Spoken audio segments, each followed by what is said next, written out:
Hello students, I am Shivam Sahu. आज जो हम बात करने वाले हैं exercise 3.3 question number first. Question number first क्या लिखा हुआ है, solve the following pair of linear equation by substitution method. Okay, बहुत इंपॉर्टेंट टॉपिक है from the exam point of view. आपको यहाँ पर सब्स्टिट्यूशन मेथड क्या होती है वो यहाँ पर सीखने को मिलेगी। ओके, तो यहाँ पर आप ध्यान से समझिएगा। सबसे पहले ओरली डिसाइड करते हैं कि यहाँ पर सब्स्टिट्यूशन मेथड होती क्या है। ओके, तो यहाँ पर आप देखिएगा जो आपको क्वेश्चंस गिवन है, अपन यहाँ पर फर्स्ट पार्ट और सेकंड पार्ट सॉल्व करेंगे।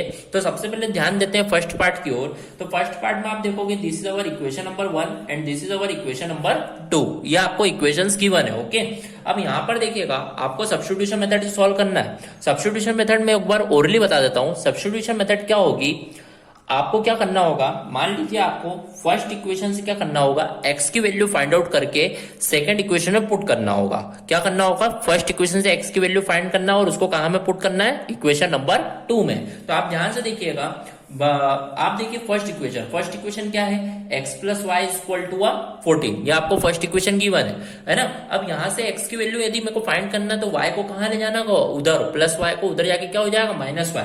इट मीन जो x की वैल्यू आएगी वो क्या आ जाएगी, 14 माइनस y। फिर आप बोल दीजिए this is our equation number 3। आपको क्या करना होगा, फर्स्ट इक्वेशन से x की वैल्यू फाइंड आउट करना होगा। अब put x value in equation number second, और जो भी आपकी x की वैल्यू आई है उसको कहां पुट करना होगा, इक्वेशन नंबर सेकंड में। तो आप देखिएगा इक्वेशन नंबर सेकंड आपकी क्या है, x minus y equal to 4। ये आपकी इक्वेशन नंबर सेकंड है और आपने जो x की वैल्यू निकाली है वो क्या निकाली है, 14 माइनस वाई। तो x की जगह पर 14 माइनस वाई और माइनस वाई इक्वल टू 4। इस तरीके से आप देखें माइनस वाई कितना हो जाएगा, minus 2y is equal to ये 4 प्लस 14 उधर जाके minus 14। It means minus 2y is equal to minus 10। तो इट मीन्स माइनस से माइनस कैंसल आउट, तो y इज इक्वल टू 2 5 10। तो इस तरीके से आप देखेंगे y की वैल्यू आपकी फाइंड आउट हो जाएगी। ओके, अब आप देखिए आपकी यदि y की वैल्यू फाइंड आउट हो गई है तो अब आपको x की वैल्यू फाइंड आउट करना है। तो मान लीजिए इस y की वैल्यू को आप चाहे तो फर्स्ट इक्वेशन में पुट कर दे, चाहे तो सेकंड में पुट कर दे, चाहे तो थर्ड में पुट कर दे। पर यहां पर अपन थर्ड इक्वेशन में पुट करेंगे क्योंकि आपकी डायरेक्ट x की वैल्यू फाइंड आउट हो जाएगी। तो इस y की वैल्यू को put y value in equation number 3। तो इक्वेशन नंबर 3 जो है x equal to 14 minus y. तो x इक्वल टू 14, y जो है वो क्या है आपका 5।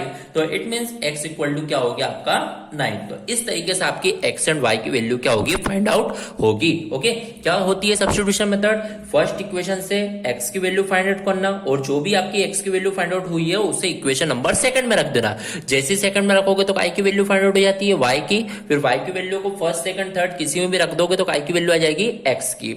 यदि आपको चेक करना है कि आपका आंसर सही आया है या नहीं आया है तो आपको ये जो x और y की जो वैल्यू है किसी भी इक्वेशन में पुट करके देख लेना है। आपने देखा first equation x plus y equal to 14 है, तो मान लीजिए मैंने देखा x की वैल्यू कितनी आई है 9 और y की जो वैल्यू है कितनी है 5। तो 9 प्लस 5 कितना होता है 14, मतलब 14 अपना आ रहा है। तो इसका मतलब आपका क्या है, ये आंसर सही है। ओके, बढ़ते अपने नेक्स्ट पार्ट की ओर, पार्ट नंबर 2। तो आप पार्ट नंबर 2 ध्यान से समझिएगा। आप देखिएगा यहाँ पर जब इसे सॉल्व करेंगे तो ये बोलिए this is our equation number 1 and this is our equation number 2। Okay, अब आप देखिए यहाँ पर ये जो आपकी इक्वेशन नंबर 1 है वो तो सही तरीके से आपकी बनी हुई है। तो इस means s minus t equal to 3 आपकी इक्वेशन सही तरीके से है। पर आपने देखा जो आपकी इक्वेशन नंबर 2 है वो आपकी सही तरीके से सिस्टमेटिक अरेंज नहीं है। तो आपको क्या करना होगा, जैसे s/3 plus t/2 is equal to 6 आपकी ये इक्वेशन है, तो आपको इसको सिस्टमेटिक अरेंज करना होगा।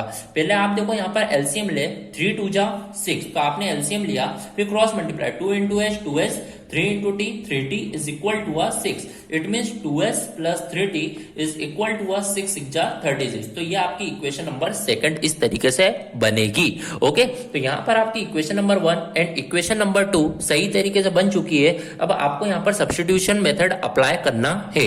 ओके, तो यहाँ पर अपन लोगों ने समझा था सब्स्टिट्यूशन मेथड क्या होती है, फर्स्ट इक्वेशन से x की वैल्यू निकालना और उसको सेकंड में पुट करना। पर यहाँ पर मैंने देखा जो इक्वेशन है वो s और t के फॉर्म में, तो यहाँ पर आप s की वैल्यू निकाल लो। तो आप देखिएगा जब आप सॉल्व करेंगे तो फर्स्ट इक्वेशन में s minus t equal to 3 है, तो आप यहां से s की वैल्यू निकाल लें। तो s की वैल्यू क्या हो जाएगी 3 प्लस टी, और जो s की वैल्यू आई है इसे बोल दीजिए आप इक्वेशन नंबर 3। ओके, अब जो s की वैल्यू आई है put value of s value of S in equation number second. आपने फर्स्ट इक्वेशन से एस की वैल्यू निकाल ली, अब उसको सेकंड में रखना है। तो आपने देखा सेकंड इक्वेशन है 2s plus 3t is equal to 36। Okay, तो यहां पर देखिए 2s जो है वो कितना है 3 plus t plus 3t is equal to 36। तो देखिए 2 3 जा 6, then 2 into t 2t plus 3t is equal to 36। तो इस तरीके देखें 2t प्लस 3t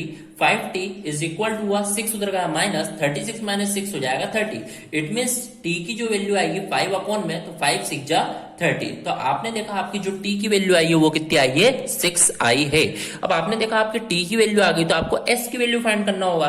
तो आपको ये t की वैल्यू को थर्ड इक्वेशन में क्या करना होगा, पुट करना होगा। चाहो तो फर्स्ट में रख सकते हो, चाहो तो सेकंड में, चाहो तो थर्ड में। पर यहां पर जब थर्ड में रखते तो सिंपल बन जाता है। तो यहां पर put value of t in equation number 3। तो इक्वेशन नंबर 3 आप देखेंगे तो s equal to 3 plus t है, s equal to 3 plus t. तो आप देखेंगे s equal to 3 plus t जो है वो कितना है 6। तो इट मीन्स s की जो वैल्यू रहेगी वो कितनी आ जाएगी आपकी 9। ओके, तो इस तरीके से आपकी s और t की वैल्यू क्या हो जाएगी, फाइंड आउट हो जाएगी। अब यदि आपको ये चेक करना है कि आपका आंसर सही आया था कि नहीं, तो आप किसी भी इक्वेशन में पुट कर सकते हैं। जैसे मैंने बोला first equation s minus t equal to 3 है, तो आप देखिए s की वैल्यू कितनी है 9 माइनस टी, टी कितना है 6, तो 9 माइनस 6 कितना आएगा 3। तो आपने देखा आंसर सही आ रहा है, एलएचएस इक्वल टू आरएचएस आ रहा है। इसका मतलब आपकी एस और टी की वैल्यू क्या है, सही है। Okay, so here our question number first of exercise 3.3 is completed. If any doubt then comment in a comment box. Okay, thank you.